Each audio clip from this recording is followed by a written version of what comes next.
J'étais en train de poser une rondelle de citron sur le verre de mon martini quand je me suis dit, mais il faudrait que je fasse une vidéo sur la création de table dans Access. Et donc c'est parti. Alors, pour créer une table, il y a quand même des prérequis à connaître, hein, notamment des choses qu'on a vues dans une vidéo qui s'appelait Base de données épisode 6 et qui parlait des champs, des types de données et de la clé primaire. Puis ensuite, hein, quelle table on va créer? Eh bien, on a dans la vidéo précédente créé une base de données qui s'appelle Parc Info. Et donc, ce qu'on va faire, hein, c'est créer une des tables de cette base de données, qui est la table utilisateur. Donc, c'est parti. Je bascule dans Access, dans ma base de données Parc Info, et je vais créer une table.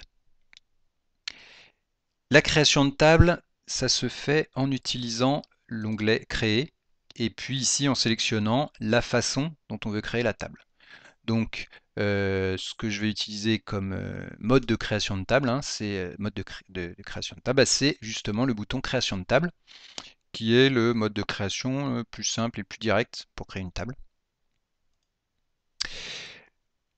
Le clic sur ce bouton affiche une fenêtre qui correspond à la structure de la table, ce qui va me permettre de définir la structure de la table. Je vais donc ici, dans cette colonne nom du champ, définir tous les champs de ma table. Puis à droite, ici, je pourrais définir le type de données.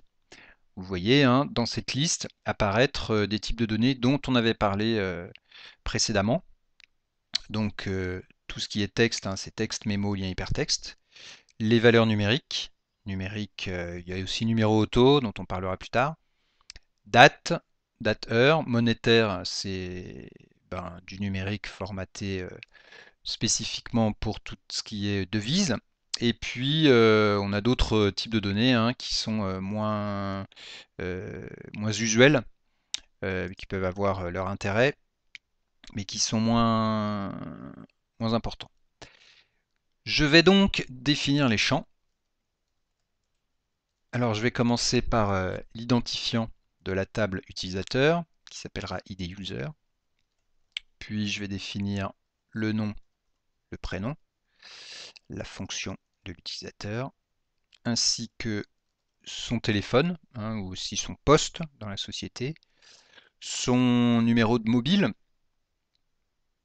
euh, la date d'entrée dans la société, sa date d'embauche aussi, le courriel, hein, son mail, et puis un champ cadre qui me permettra de savoir si oui ou non cet utilisateur a le statut cadre ou pas. Hein, c'est aussi un employé.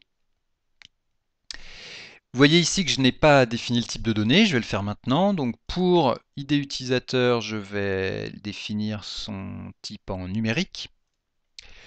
Pour le nom, le prénom et la fonction, je pense que on est d'accord que c'est du texte. Pour le téléphone, alors un premier réflexe serait de définir ce champ en numérique, ce qui ne serait pas forcément très judicieux, du fait qu'un téléphone, déjà, peut débuter par 0, ce qui n'est pas le cas des nombres. Hein, les nombres à part 0, aucun nombre ne commence par 0. Et puis d'autre part, dans un téléphone, on va placer des espaces, des tirets, des parenthèses, des plus, chose qui n'est pas possible de faire avec un champ numérique. Dernier argument, en général, quand on veut définir un champ en type numérique, c'est qu'on a l'intention, hein, de faire des calculs numériques dessus, comme des additions, des multiplications, des divisions, des choses comme ça, ce qui ne sera pas le cas sur le téléphone. Donc, on peut le laisser en texte. Pour le mobile, mêmes arguments. Pour la date d'entrée, on va dire que c'est une date, donc on va prendre le type de données dateur. Le courriel, on va dire que c'est un lien hypertexte. Et puis pour cadre, on va prendre le type de données oui/non, qui correspond, c'est l'équivalent, hein, d'un type de données booléen. Maintenant qu'on a fait ça, on peut facultativement définir un petit commentaire ou une description pour chacun des champs. Donc pour ID user, on va dire que c'est l'identifiant de la table. Fonction, on peut dire que c'est la fonction de l'employé. La date d'entrée, on peut dire que c'est la date d'embauche. Et puis cadre, c'est savoir l'employé est-il cadre? Donc oui ou non. Enfin, dernière chose, et pas des moindres, définir la clé primaire. Donc sur ID User, deux façons de faire. Soit on fait un clic droit et on sélectionne clé primaire, soit on clique, après avoir sélectionné le champ, sur le gros bouton clé primaire. Et une petite clé apparaît devant le champ. On a terminé la définition de la structure de la table. On va donc maintenant l'enregistrer en cliquant sur la petite disquette. Et puis on va donner un nom à cette table, utilisateur. Et on clique sur OK. Ma table est créée. Je la vois d'ailleurs apparaître ici dans la liste des tables. Alors maintenant, qu'est-ce que je peux faire? Je peux par exemple choisir de saisir des données dans cette table nouvellement créée. Pour pouvoir saisir dans cette table, je vais changer de mode d'affichage. Donc je vais cliquer sur ce gros bouton ici à gauche, tout à gauche dans le ruban, bouton affichage, ce qui me fait basculer dans le mode de saisie, ce qu'on appelle aussi le mode feuille de données dans Access. Si je veux retourner en mode création, je reclique au même endroit, sur le même bouton, et vous voyez que je reviens en mode création.